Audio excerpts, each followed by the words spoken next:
爱的妈咪，今儿凌晨，小小和磊磊的班机平安降落，我和爷爷11点出发，开车前往天府机场。因为想见到这俩小家伙的心情过于迫切，花花把油门踩到底，简直可以用风驰电掣来形容啊！爷爷坐在副驾驶的位置上，吓得小脸都白了。还行，小小和磊磊除了有点累，一切都好，简单的交谈了几句，我就安排专车连夜把他们送往避风峡了。开车回家的路上，爷爷哼着谁不说俺家乡好的小曲儿，本体多高兴啊，必须高兴啊，又有2只熊熊赶在春节前回到故乡，这意味着又多了一个团圆美满的家庭，自然美是一桩塞。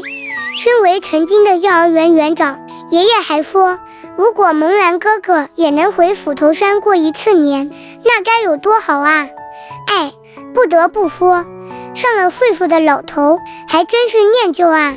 我一边紧握方向盘，一边安慰爷爷，总有一天，萌然哥哥一家会回来的，在外漂泊打工的熊熊也都会回来的。我们的老祖宗经过800万年的进化，把这片土地选择为自己最终的家园，而这里的一切仿佛都是为了我们熊熊而存在。家乡故土就像是一个纽带，把这个世界上所有的熊熊紧紧绑在了一起，无论身在何处，无论相隔多远，始终会有那么一天，他们会顺着这根纽带一步一步踏上归家的旅途。说着说着，花花已经把车开进了斧头山的大门，天也亮了，温柔的晨光懒懒地洒下来，一缕缕的炊烟从各个熊熊们的别墅屋顶升起来。爷爷让我把车停好，他进屋做早饭，